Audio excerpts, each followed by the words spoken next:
आइए सिंह साहब। अच्छे लग रहे हैं आप। आपकी डायरी देखकर ऐसा लगता है कि इस पुलिस चौकी में सिर्फ एक ही आदमी फरियाद लेकर आता है और उसका नाम है सेठ दयाल दास, जिन्होंने कई बार यहाँ के कई लोगों के खिलाफ शिकायत दर्ज करवाई है, यहाँ तक कि कुछ औरतों के खिलाफ भी। जी सर, बात यह है कि जमाना ही कुछ ऐसा है। देखिए ना, गरीबों को दिमाग आजकल नेताओं ने आसमान पर चढ़ा कर रख दिए हैं, लेकिन हमारे दयाल सेठ बड़े ही दयालु हैं, बड़े ही नेक। चलिए जी, आपके दयाल सेठ से चल के मिल लेते हैं एक बार। हुजूर जी, नया इंस्पेक्टर। हुजूर, हाँ। हुजूर, हुजूर पुराने के साथ नए थानेदार साहब आए हैं। हाँ? ओहो, आपके दयाल सेठ का बंगला तो बहुत ही शानदार है सिंह साहब, नहीं? जी अंदर आइए। आइए आइए हजूर, क्या सुबह के हैं मेरे, आप और मेरे इस गरीब खाने में। ऐसे और कितने गरीब खाने बन रहे हैं इस गांव में रामदयाल जी। माफ कीजिएगा हजूर, मेरा नाम दयाल दास है। जी हाँ, मैं तो भूल ही गया था। सिंह साहब अक्सर कहते रहते हैं कि सेठ दयाल दास बड़े ही दयालु हैं। आप तो मुझे शर्मिंदा कर रहे हैं। देखिए, मैं इस वक्त कुछ खास तहकीकात करने आया हूँ, लेकिन इससे पहले आप इसमें यहाँ दस्तखत कर दीजिए। दस्तखत? पुलिस स्टेशन में शिकायत लिखवाते वक्त फरियादी को इसमें दस्तखत करने की जरूरत पड़ती है। आप और सिंह साहब शायद दोनों ही भूल गए। सिंह साहब, हजूर कौन सी शिकायत की बात कर रहे हैं? जी, वो आपके आदमी अदालत की डिग्री लेकर जमुनाबाई का घर दखल करने गए थे ना। लेकिन सिंह साहब, जमुनाबाई का तो सारा कर्ज मैंने उसी दिन माफ कर दिया था, क्यों गिरधारी? जी हुजूर, और ये बातें बताने हम मंदिर की देवी जी के पास भी गए थे, और सिंह साहब भी तो मेरे साथ थे। क्या कहा, मैं तुम्हारे साथ था? मैं खैर जाने दीजिए सेठ जी। इस शिकायत में मंदिर की देवी जी के खिलाफ कुछ सीरियस एलिगेशंस हैं कि उन्होंने बाहर के गुंडों के जरिए आपके आदमी को मारा, पीटा और जख्मी किया। ये तो कोई नया गुंडा है, उन्होंने तो पहले से ही 4-5 गुंडे पाल रखे हैं हजूर।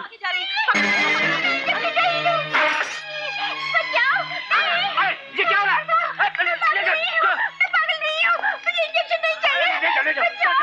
खैर ये दयाल साहब, ये क्या हो रहा है? साहब, ये घरेलू मामला है, ये मेरी धर्मपत्नी है।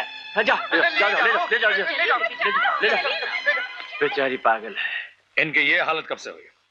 हजूर, जब मेरा बच्चा 6-7 साल का था तो इस दुनिया से चल बसा, तब से इसकी ये हालत हो गई है। हजूर, अगर आपकी तहकीकात खत्म हो गई है तो क्या मैं अपनी पत्नी के पास जा सकता हूँ? हाँ, जा सकते हैं, लेकिन एक बात का ख्याल रखिएगा सेठ जी कि आइंदा अगर अदालत से कोई डिग्री मिले आपको तो अपने आदमियों को लेकर किसी का घर या जमीन दखल लेने मत जाइएगा। हुक्मनामा लेकर आप सीधे हमारे पास आइए। दखल लेकर देने का काम हम पुलिस वालों का है, आपका नहीं। समझ गए आप? चलिए सिंह साहब। चलिए, बड़े डेंजर लोग हैं। देवीपुर का मंदिर ट्रस्ट के आखिरी सचिव शिवनाथ शास्त्री मरते समय मंदिर की सारी जिम्मेदारी गंगा देवी को सौंप गए हैं। 24-25 साल पहले शास्त्री जी इन्हें देवीपुर लेकर आए। मांग में सिंदूर है, मगर इनके पति को इस गांव में आज तक कभी किसी ने नहीं देखा। पिछली जिंदगी के बारे में भी कुछ पता नहीं चला। लगता है शास्त्री जी की बेटी सुभद्रा को कुछ मालूम है। लेकिन राधा, का तू ठीक जानती है कि नए बड़े साहब कल सवेरे इस गांव में आए हैं? लो, तो हम क्या बोले हैं इतनी देर से? कल जब हम पुलिस चौकी दूध देने गए तभी ना मिले उनसे। हमसे पूछा तुम कौन हो, हमने कहा हम राधा हैं, यहाँ दूध देने आते हैं। तभी उन्होंने उस कमबख्त शमशेर सिंह से पूछा कितना दूध लेते हो। हमने कहा उससे क्या पूछा था, हमसे पूछो हमसे। कभी 2 सेर का घाटा, कभी 5 सेर का घाटा। ये सुनते ही वो हैरान हो गए। पूछा घाटा? हमने सब साफ साफ कह दिया कि शमशेर सिंह कहता है अगर पुलिस चौकी से दूध देकर पैसे लिए तो वो गैर कानूनी होंगे। ये सुनते ही उन्होंने शमशेर सिंह को घूर के ऐसा देखा कि वो तो चूहा ही बन गया। फिर उन्होंने हमसे कहा कि अगर तुमने दूध देकर पैसे न लिए तो वो गैर कानूनी होंगे और लोग उसे रिश्वत कहेंगे। रिश्वत? हाँ बुआ, मुझे तो लगता है ये वही आदमी है।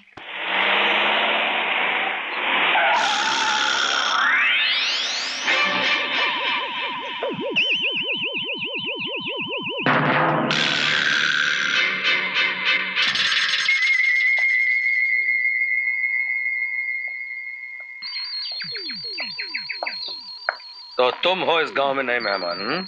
क्यों? मैं हूँ तड़ीपार, बंबई से दूर जंगल या जहन्नुम कहीं भी रह सकता हूं, लेकिन तुम जैसे वफादार थानेदार को जंगल में क्यों फेंक दिया? लेते वक्त पकड़े गए थे क्या?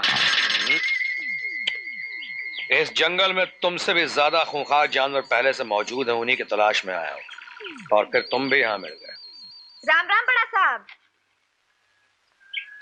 अच्छा, तो आप भी यहीं मौजूद हैं? हाँ?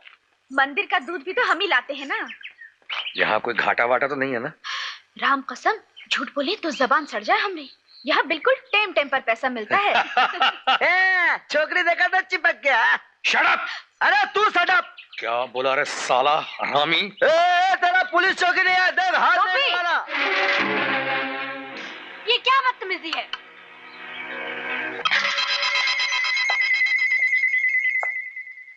तो आप ही इस मंदिर के देवी जी हैं?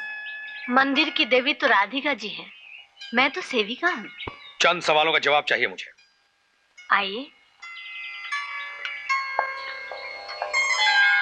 क्यों रे? एक दूसरे को पागल कुत्ते की तरह काटने क्यों गए थे? हाँ, चल चल अपना रास्ता देख। रास्ता नहीं तो क्या तेरा मुंह देखेंगे? सारा टेम खराब कर दिया हमरा। हाँ? लगता है गोपी को आप पहले से ही जानते हैं। जी हाँ, बंबई से उसे मैंने ही बाहर निकाला था, लेकिन गांव अगर पता चला कि ऐसे लोगों को बुलाकर यहां रखा जाता है। ये मंदिर है, भगवान का घर। यहाँ उन्हीं की इच्छा से सब कुछ चलता है। खैर, आपने मेरी लड़की की इज्जत बचाई। आपको सुभद्रा जी, आपकी लड़की? ऐसा ही समझ लीजिए। बचपन में इसकी माँ चल बसी थी, तब से मैंने इसे पाल पोस कर बड़ा किया है। सच पूछिए तो अब इस दुनिया में इसके अलावा मेरा कोई भी नहीं है। क्यों? आपके पति? इस सवाल का जवाब देना जरूरी है क्या?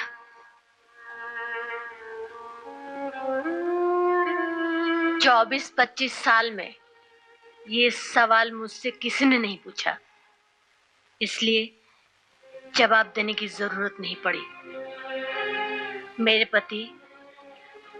पति हैं, लेकिन कहाँ हैं, कैसे हैं, ये मैं नहीं जानती। और एक जवाब मैं बगैर सवाल के ही दे देती हूँ। शायद मेरा एक बेटा भी है। शायद इसलिए कह रही हूँ कि मुझे पता भी नहीं है कि वो जिंदा है या नहीं। अगर होगा भी तो इस गोपी की तरह चोर, गुंडा, बदमाश होगा। अगर ऐसा हुआ तो मैं भगवान से प्रार्थना करूंगी कि वो मर चुका हो।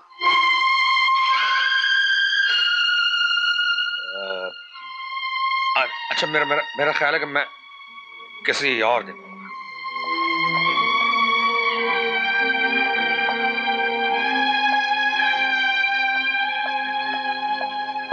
सुनिए इंस्पेक्टर साहब,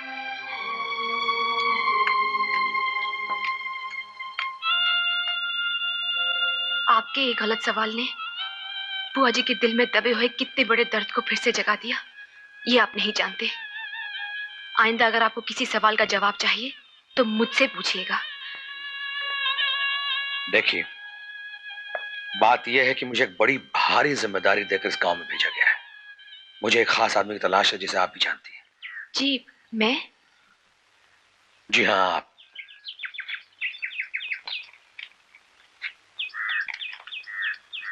इस आदमी को पहचानती हैं आप? ये तो पगला बाबा है। जी हाँ, क्या आप बता सकती हैं कि आपके इनसे पिछली बार कब मुलाकात हुई थी? जी, वो कभी। बात क्या है इंस्पेक्टर साहब? ये मैं आपको अभी नहीं बता सकता। नमस्ते।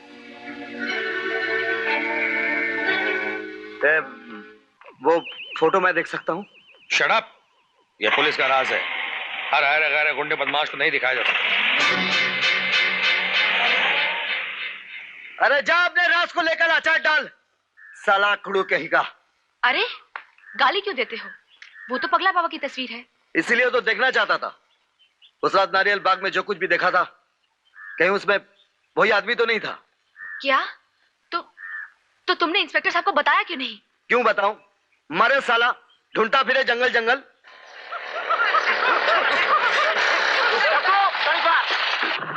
अबे सुन,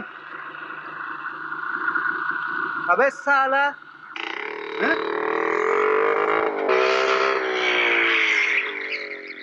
क्यों बे, सुनाई नहीं देता? बहरा है क्या? कहां से आया हमारे गांव में? कौन है तू? दादा ने उस दिन बताया था ना, तेरा बाप। क्या कहा साले? जुबान करके टुकड़े टुकड़े करके रख दूंगा तेरी लाश के। फिर तो अपन तेरा बाप नहीं है, तू किसी कसाई की औलाद है।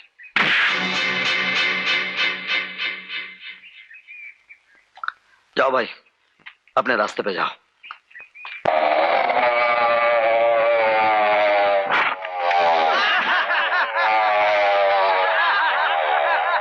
मार साले को, मार!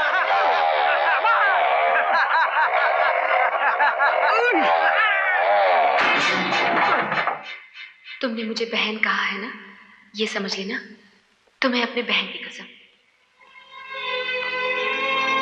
देख भाई, हाथ जोड़ता हूं, अपना रास्ता नाप ले। क्यों साले, राधा से दिल भर गया तो अब सुभद्रा से टाका भिड़ा रहा है?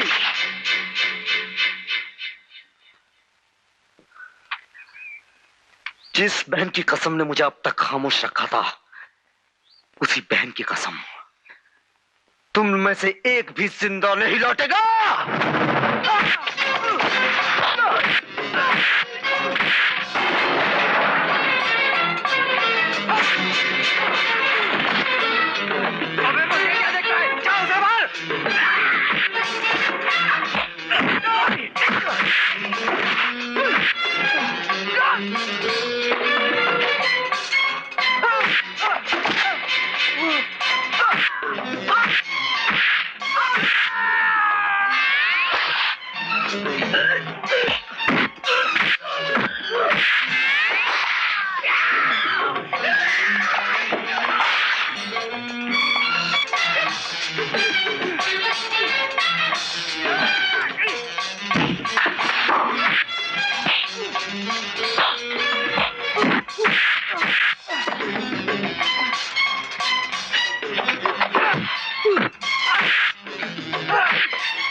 कहां से लड़के आ रहे हो?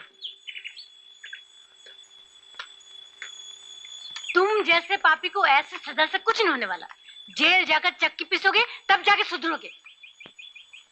माजी, जेल की सजा काट कर जो आदमी बाहर आता है, क्या वो सुधर जाता है?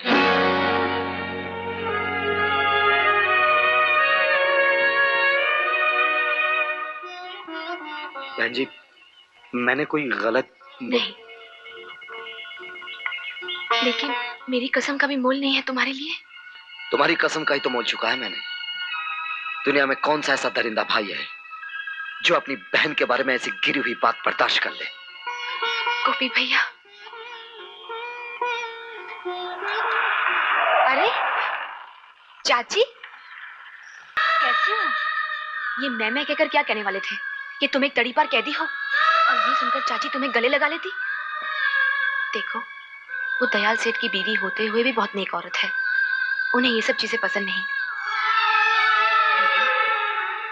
सिर्फ तुम्हें हमेशा कहती हुई कि मेरा गोपाल मिल जाएगा। कल मैंने सपना देखा कि मेरा गोपाल मुझे मिल गया है। क्यों नहीं यशोदा, तुम्हारा गोपाल एक दिन तुम्हें जरूर मिल जाएगा। इसीलिए आज मैं अपने गोपाल के कल्याण के लिए पूजा करने आई हूँ। वो जहाँ भी हो सुखी हो। आओ ना, आओ। क्या देख रहे हो भैया? दयाल सेठ की बीवी है। मैं जाऊंगा शिव काका। कहाँ जाओगे? वो उसने मुझे नौकरी के लिए बुलाया था। मैं जा रहा हूँ शिव काका, मैं जा रहा हूँ। अरे ओ तड़ीपार, क्या बात है? आज बड़ा फुदक के चल रहा है। अरे आज की बात कुछ और ही है। आज मैं इतना खुश हूँ कि पूछ मत। आज अगर तेरे बाप ने कह दिया ना कि मेरी बेटी से शादी कर ले, तो मैं फटाक से कर लूंगा। क्या बोला? घर जाकर आईने में मुंह देख कमीना। चल रही जमुरी। अरे सुन तो।